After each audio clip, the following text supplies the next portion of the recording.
Welcome to the Pleiadian Star Tribe Talk Show. And welcome, luminous souls, to this new frequency alignment. It's so good to be here. I am absolutely delighted to be back with you all. This is the place where, spirit and science and mystery and memory, heaven and earth, they all just meet. In a radiant conversation. Exactly. And what a conversation we have planned for today. Joining me, ready to just crack open this incredible stack of source material, is a truly brilliant guide. It is my absolute joy to be here. I really feel this is, it's more than just a show, it's an activation. Oh, I like that, an activation. It really is. This deep dive is tailor-made for you, for the listener who feels that profound, that persistent pull towards something more. We are going so far beyond the basics today. You really are. We're exploring the core mission that's laid out in our sources. It's a rigorous, deeply felt exploration of starseed remembrance and this very specific, very powerful frequency known as the blue ray. That's right. And our mission today is really clear, isn't it?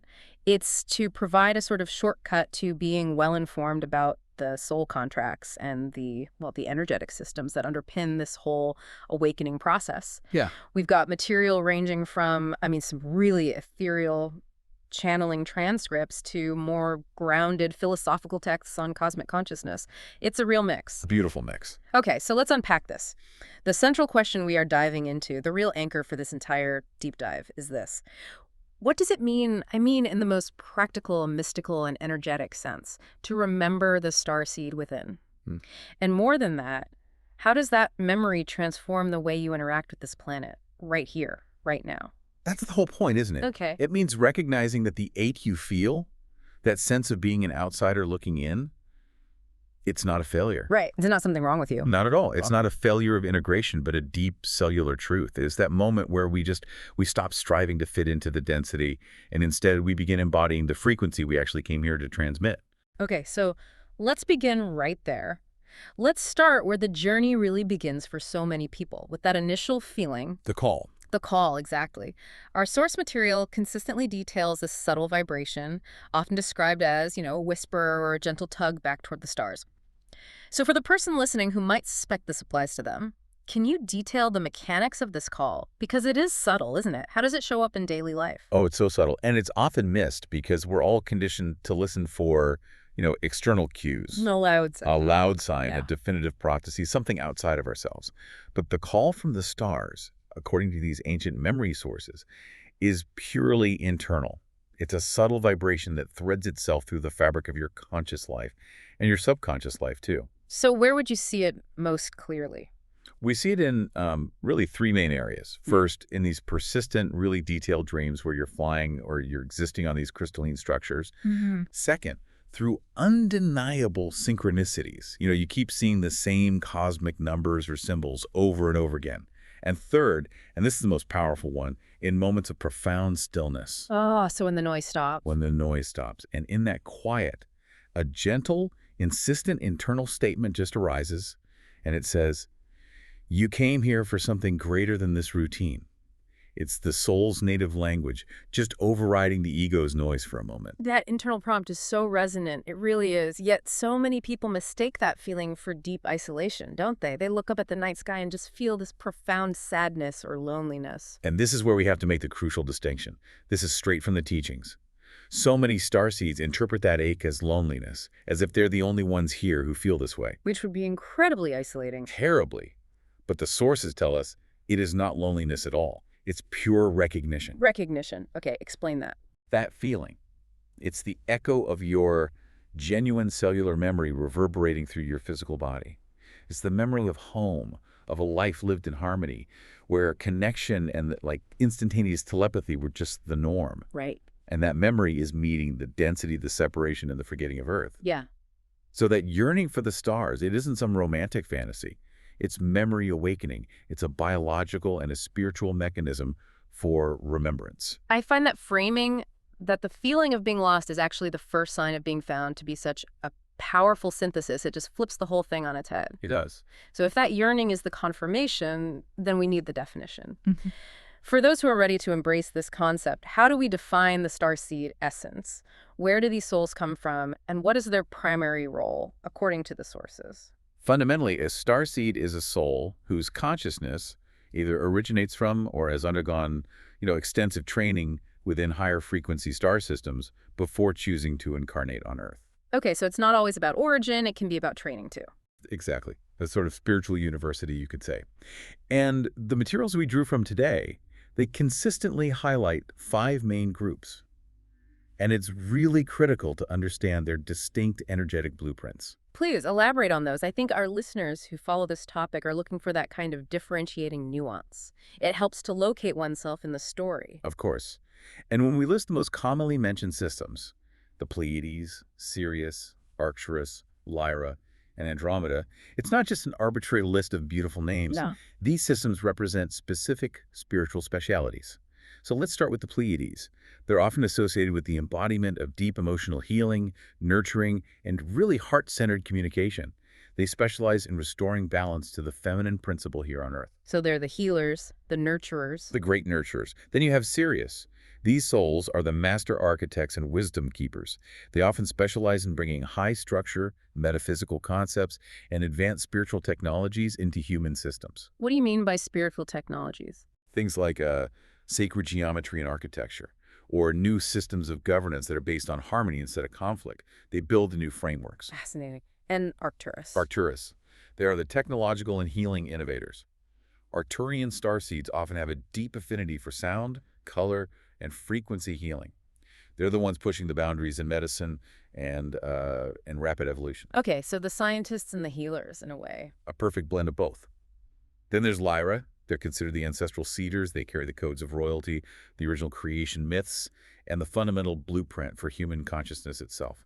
They are the memory keepers of the whole human project.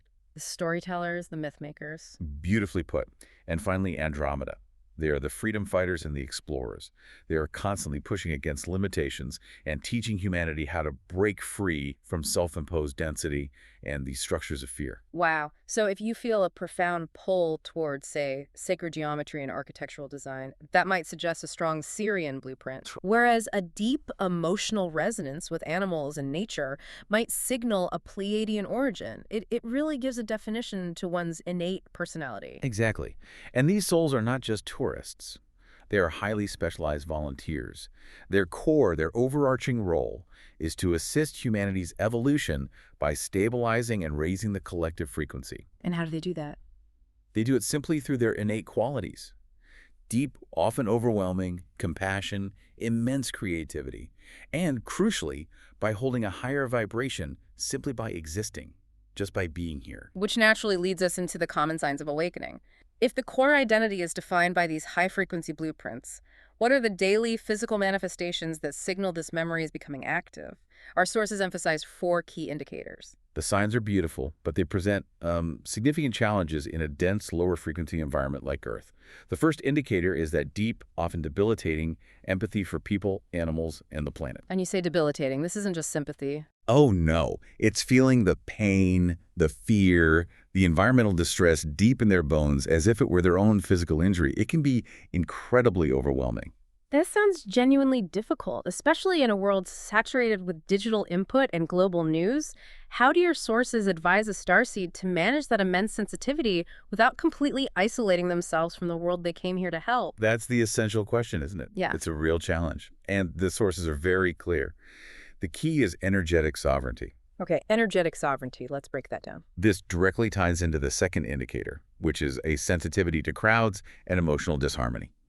Because starseeds operate on that cleaner, higher frequency, the low, chaotic energy of large crowds or conflict or unresolved trauma, it acts like painful static, like interference. So what's the practice? What do they do? The advice is always to learn the energetic practice of the blue-ray shield. This involves consciously wrapping yourself in a blue-white light before you enter dense environments. The goal isn't avoidance. It's conscious management. It's about transforming that empathy from a drain into a sophisticated guidance system. That makes perfect sense. The sensitivity is the tool, not the flaw. I love that. What about the persistent internal identity? That leads to the third indicator, a lifelong feeling of being fundamentally different or from elsewhere. Even as children, they struggle with Earth logic. They often ask these deep, philosophical questions that their parents just can't answer. I can imagine. They look around and think, this structure, This consumerism, this focus on fear, it doesn't align with the truth I feel inside. They spend their early lives trying desperately to fit in, only to realize that their inability to conform is the very blueprint for their purpose. They're here to offer an alternative frequency. And the fourth indicator connects us back to the language of the soul, doesn't it? The visual and energetic input. Yes, the fourth is the reception of information through light and geometry. They experience flashes of complex sacred geometry, mandalas, platonic solids, or sudden visions of cosmic landscapes during meditation or dreams, or even just in quiet moments. So their soul is communicating in its native language. Exactly, the language of light codes. One source specifically noted that the most profound sense of recognition and these geometric downloads often happen between 3 a.m. and 5 a.m. Oh, that's specific. Very specific, during the deepest stage of sleep, when the veil between dimensions is at its thinnest. That is a specific nugget of knowledge that really elevates this whole discussion. So the ultimate synthesis here, it seems, is that remembering isn't about escaping Earth. It's about fully arriving here to embody true awareness. It's an act of deep integration, not separation. That is the ultimate grounded mission. To bring the clarity and harmony of heaven to earth, you must be fully present and consciously anchored in the physical vessel of the earth. That sets us up perfectly for the philosophical core of the Starseed mission. Why Earth? Why choose this place? Our source material emphasizes this pre-birth agreement, specifically citing gatherings in the halls of light. That terminology sounds deeply significant. Can you elaborate on the context and atmosphere of this cosmic council? The halls of light. They're described in the source material as these vast, ethereal, non-physical locations. Think of them as halls of learning and agreement, existing in a dimension of pure causality and the highest intent. So not a physical place at all. Not in our sense, no. Yeah. And this wasn't a casual meeting. It was a gathering of souls preparing for a collective mission that required the highest courage. You had beings representing the councils of Sirius, the Pleiades, Andromeda, and Arcturus, all meeting in what the Source calls crystalline communion. Crystalline communion. That phrase implies perfect, harmonious, high-frequency communication, devoid of the density of human language and ego. Exactly. In that state of perfect clarity, your soul sees the entire picture. It sees the immense potential of Earth, poised to make this quantum evolutionary leap. But it's also simultaneously tangled in deep shadow, profound forgetfulness, and immense karmic density. They saw the challenge, they calculated the risk, and they were presented with the contract. So they saw the fog, the difficulty, the pain, and still consciously chose to jump right into it. What was the nature of that contract? What did they agree to?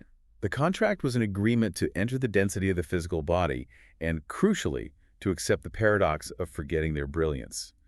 This is the ultimate act of courage. It sounds it. It required agreeing to have their memory banks wiped, just temporarily, to be stripped of their innate telepathy, and to face the risk of completely losing connection to home. All of this just to experience reawakening from within the deepest possible state of separation. That's the crux of the mission, isn't it? That paradox of forgetting and reawakening. But why? Why couldn't they just arrive knowing everything? If they knew their mission from the start, wouldn't they be more effective? You would think so, but the sources explain this so beautifully and logically. If they arrived fully conscious, their presence wouldn't serve as an authentic beacon. How so? Their light would be too distinct, too intimidating, too separate from the human condition. The whole purpose of forgetting is so that their remembrance, that slow, challenging, often difficult process of recalling their light, vibrates with genuine, relatable authenticity. So it's about showing the way, not just being the way. Exactly. It's an internal light source being painfully and deliberately turned back on in the dark. And that light is infinitely more powerful and visible to others who are still stumbling in the density. It proves that reawakening is possible, even in the deepest shadow. The starseed's purpose, therefore, isn't just to survive, but to perform this internal alchemy that changes Earth's frequency by example. That explanation gives the starseed struggle such incredible dignity. It really does. It turns personal hardship into planetary service. Now, I have to bring up a specific element from the source material that generates a lot of discussion, the concept of the 144,000. How does that number fit into this context of collective activation and the cosmic contract? The 144,000 concept is a fascinating piece of the puzzle. And our sources offer a few varied interpretations that are important to distinguish. It speaks to a critical mass. Okay, a tipping point. Yes, a concept found in various spiritual texts suggesting a specific number, or a frequency resonance that's needed to trigger an irreversible collective shift. So what are the main interpretations you found? There are three main ones. The first is that it's an energetic marker. This suggests 144,000 is not a literal head count, but an energetic threshold. Once the collective consciousness field reaches a certain cumulative power level, equivalent to the vibration of 144,000 fully awakened and active starseeds, the planetary ascension is catalyzed. So it's a measurement of energy, not people. In that view, yes. The second interpretation is a time-based event marker. Some texts link this number to specific astrological or galactic alignments, suggesting the mission was only activated when 144,000 souls could hold the fifth dimensional frequency simultaneously during a specific cosmic window. A sort of cosmic starting gun. You could see it that way. And the third and most specific interpretation links the 144,000 to a specific genetic or Blu-ray group. This source says they are a group who signed the most difficult frontline contracts, often carrying the deepest, most complex lineage codes, many of whom are very closely aligned with the Blu-ray frequency we're about to discuss. So it represents the critical mass required to truly flip the switch on global consciousness. It emphasizes that this is a collective endeavor, not a solitary one. Absolutely. When those internal beacons collectively turn on, the power of that light becomes exponential. It is synchronization, not singularity. So if the ultimate goal is planetary transformation, how is the actual mission defined and executed? You mentioned earlier that the core principle is not to preach or prove, but to vibrate. We need a technical explanation of how this works. This is the most crucial, practical nugget of this entire deep dive. The true mission is not an external activity list. It is purely to vibrate. Think of your soul as a sophisticated, constantly broadcasting electromagnetic field. And the Earth consciousness is like a global, dense radio spectrum. When you achieve a moment of self-remembrance, whether that's through meditation or an act of pure, selfless compassion, or simply holding your peace in the middle of chaos, you are instantly raising the hertz of your personal electromagnetic field. And how does that raised frequency translate into external change? It becomes a powerful transmission of light and information. Modern physics hints at this, that one highly charged electromagnetic field can significantly influence weaker or more chaotic fields around it. Right. So your personal field of love, truth, and remembrance acts as a clean, high-frequency signal amidst the dense, noisy static of Earth's collective consciousness. When you vibrate higher, you are forcing the nearby environment, people, places, situations to either resonate up to meet your frequency or to move away from it. You are literally reshaping local reality simply by choosing your internal state. That just reframes the entire mission. It shifts the entire burden from being this grand, exhausting task of, I must save the world, Which is impossible. to an internal, conscious, and manageable choice. I must maintain my coherence.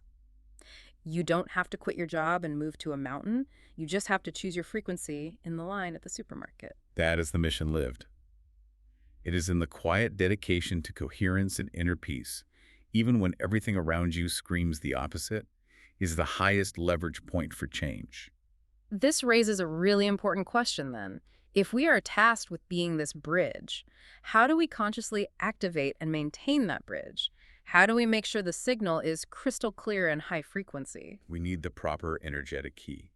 And the deepest tool we have for that clear transmission, according to our sources, is the Blu-ray. All right, let's delve into the specific spiritual technology. Our sources highlight the Blu-ray as a key harmonic assisting the Starseed awakening. Before we talk about its attributes, what is the Blu-ray technically? How does it function as a frequency key? The Blu-ray is designated as the master frequency key of truth and remembrance. Technically, the Arcturian texts define the Blu-ray as the fifth harmonic convergence frequency. Okay, what does that mean in simple terms? It means it operates at a vibrational level that allows for the rapid integration of higher truths into the dense physical body. Its associated element is light plus sound, or more accurately, sonic architecture. Sonic architecture, I love that. Really beautiful. Its vibration is specifically homecoming. This is why it's so invaluable for starseeds. It sings the specific sonic code of where they originated, cutting through the static of forgetfulness. It carries the codes of truth, clarity, and divine order necessary to dismantle the confusion on Earth. So it's not just a color, it's an active organizing field of intelligence and sound that interacts with our energetic blueprint. Precisely. If your mind is scattered, your emotions are murky, and your purpose is forgotten, the Blu-ray acts as a powerful energetic filter, pulling all those chaotic elements back into divine order. In geometry, this frequency often aligns with the energy of the octahedron. The octahedron. Yes, which represents the perfect balance between spirit and matter. And that is the exact definition of the integrated Starseed mission. That technical detail gives the concept so much more weight. It's not just a nice idea. So what are the key attributes found in people who are naturally attuned to this blue-ray frequency? Blue-ray souls are deeply drawn to peace, but their definition of peace is internal stillness and order, which they then project outwardly. They are radically honest, seeking truth not just in big concepts, but in small daily interactions. And what about communication? Crucially, they possess an innate, often painful drive toward healing miscommunication. They intuitively know that most conflicts stem not from malice, but from either withholding essential truth or profoundly misunderstanding intent. They seek to bring immediate, gentle clarity. And our sources pointed to specific energetic channels in the body where this blue-ray energy becomes most luminous and active. Yes, the blue ray focuses on the energetic alignment of two crucial centers: the throat chakra, which is for expression, and the heart chakra for unconditional love. The two have to work together. They have to. When a starseed aligns with the blue ray, these two centers become luminous, merging thought, feeling, and expression into one coherent signal. The result is pure, channeled power. The voice aligned with love and the purpose aligned with presence. They speak their truth, but they speak it through the filter of compassion. This ensures their higher frequency transmission is receivable and not jarring to others. The ability to speak truthfully without causing unnecessary harm or discord is a monumental challenge in today's polarized environment. It requires incredible self-mastery. How does embodying the blue ray help the listener achieve this high art? The sources offer a beautiful and grounding analogy for this. To embody the blue ray is to live as a steady flame in a world of flickering light. I like that image. The chaotic lower frequencies are the wind trying to disturb you. If you are aligned with the blue ray, your energy is deep blue, constant, and stable. It doesn't thrash about in reaction. It doesn't try to consume the chaos around it. It simply is calm, truthful, and compassionate. It provides illumination and warmth without effort, just by maintaining its own internal order. It transforms you into an energetic pillar. So the goal is stability, internal order, and stillness, particularly under pressure. And you keep stressing that the listener isn't striving to acquire a new skill here. This is the vital distinction. This is the core teaching of the blue ray. You are not learning to become something new or acquiring a skill or earning a new status. If you are listening to this and it resonates, Yes. you are simply remembering what your soul has always been, a steady, truthful, luminous flame. The blue ray simply provides the resonant sonic key to unlock that existing memory in your physical body. It lifts the veil of forgetfulness so you can finally see the flame that was always lit inside. That's a powerful distinction that shifts the entire energetic burden from striving and exhaustion to simply allowing and remembering. It simplifies the cosmic contract immensely. It does. It makes it joyful. Here's where it gets really interesting, because the sources we've examined provide a concrete step-by-step practice, the Starseed Remembrance Meditation, for deepening this connection and bringing the blue ray into immediate conscious function. We're going to walk through this practice right now. This process is designed to align the physical density of your body with the high-frequency vibration of the blue ray. It's about turning those high-level concepts into experiential reality and strengthening your personal broadcast signal. Let's begin with step 1, preparation. The counsel here is specific. Find absolute stillness. You don't need a temple or perfect silence, just a moment of quiet dedication. Our material emphasizes using a sensory anchor to immediately cue the energy field. Yes. The highest recommendation is to visualize or even physically light a candle. But the key is the color. Imagine a sphere of pulsing, deep blue-white light hovering softly just above your crown chakra. See it humming with that homecoming frequency. This visualization immediately begins to set the higher energetic boundaries for your space. Step 2, center the breath. Now, this isn't just breathing, is it? It's about regulating the nervous system to handle a higher frequency input. Absolutely. The breath controls density. So we need a specific, calming, rhythmic pattern that signals safety to your physical body. You inhale slowly and deliberately through the nose for a count of 4. Feel that life force entering and grounding you. And the exhale. Then, you exhale gently and completely through the mouth for a longer count of 6. That extended exhale is critical. It activates the parasympathetic nervous system, allowing the higher energy to integrate without causing anxiety. Focus on deliberately softening your shoulders, your jaw, and your heart space until you feel a profound, noticeable shift in your center. Once that core stability is achieved, we move to step 3. Invoke the blue ray. This is the conscious assertion of intent to your higher self. Intention is the primary steering wheel of consciousness, even if it's just a gentle whisper. The sound vibration carries power through that throat chakra you've already started to align. So you whisper aloud, I now align with the frequency of remembrance. I am ready to remember who I am. And that's not a request, is it? No, it's a self-declaration. You're declaring your readiness to your own cellular memory and to the cosmic councils. And now we enter the profound visualization phase, step 4, where the connection between the physical and the cosmic is made explicit. Visualize that filament of light. See it as an iridescent diamond blue thread descending directly from that humming sphere above you. Feel it entering your crown chakra with a gentle pressure. This thread is like a fiber optic cable of truth weaving slowly, deliberately down through your central channel, through the core of your spine. Allowed to move past the organs, past the abdomen, and settle right into the heart space, right where the memory resides. That image of the spine as the central channel guiding the energy is so powerful. And what happens next to intensify this feeling? With every rhythmic breath 4 in, 6 out, you visualize that iridescent thread brightening. Imagine your breath isn't just moving air, but it's fueling light. The filament thickens. The deep blue color saturates your core. You continue breathing and intensifying the light until your entire being, from the tips of your toes to the crown of your head, glows with that steady, soft, emanating starlight. You have now fully embodied the active bridge. Step 5 is the quiet stage, the stage of surrender, listening and receiving. Yes, and control must be surrendered here, as we discussed. In that internal space of pure starlight, just listen. Let images or tones or sensations arise spontaneously. This is the information download. What might someone experience? A color might appear that feels meaningful, or the name of a distant planet, a specific word, or just a profound, overwhelming feeling of warmth and security. The crucial instruction is simplicity.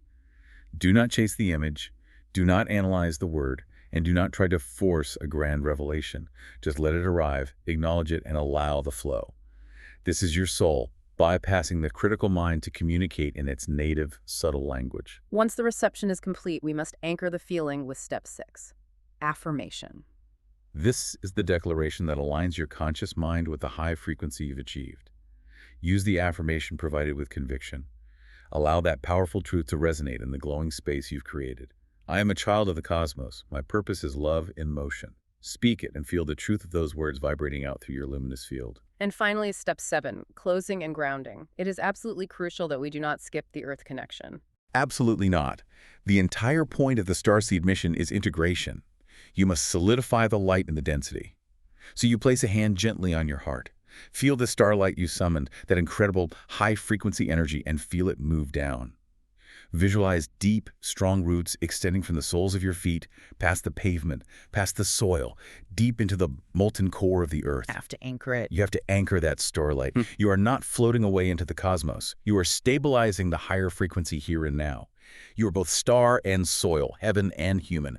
This practice brings the blue ray out of the ether and into the practical, powerful reality of your life. That was truly powerful and extremely detailed. I think many listeners will find that practice immediately actionable, deeply grounding, and just utterly transformative. I hope so. We've done the deep dive into the memory. We have established the frequency key with the blue ray meditation. Now we shift to the ultimate test. How do we live that memory? How do we take that feeling of starlight and put it into the challenging human interactions of our daily lives? Integration is the final ongoing phase of the contract. The meditation opens the channel, but the application, your daily choices, that determines the strength and duration of the transmission. And our sources provide a perfect two-part journaling practice, specifically designed to bridge the cosmic self with the human reality. Let's start with the journaling practice itself. Why is writing so effective for grounding this cosmic energy? Writing is a powerful act of materialization. Thought is electric. Words on paper are magnetic. When you write, you are literally pulling the high-frequency downloads, the electric thought, down into the physical plane, the magnetic paper. This grounds the energy and solidifies the memory. So what's the practice? The practice requires you to write freely for 10 minutes right after the meditation. And the prompt is crucial because it shifts the focus from external duty to internal essence. You ask yourself, if I came from the stars to assist Earth, what qualities did I bring with me? Oh, that's good. This shifts the mission from what should I do, which is exhausting, to what did I agree to be, which is empower. Exactly. You are asking your soul what its specialization is, what unique signature it carries. You just write whatever flows out without editing or judging. It might be compassion or extraordinary courage, brilliant creativity, a gift for strategic laughter, or just infinite patience. These are the tools you packed in your cosmic luggage. And by naming them, you're acknowledging them. You acknowledge them as present truths, not future goals to be achieved. You are confirming the blueprint. Once those cosmic qualities are identified, the next step makes it relatable and actionable. We need to define 3 human ways to embody those qualities this week. This is where the star energy meets the soil. This is the critical step of anchoring. The goal is to prove to your human self that the cosmic blueprint is practical.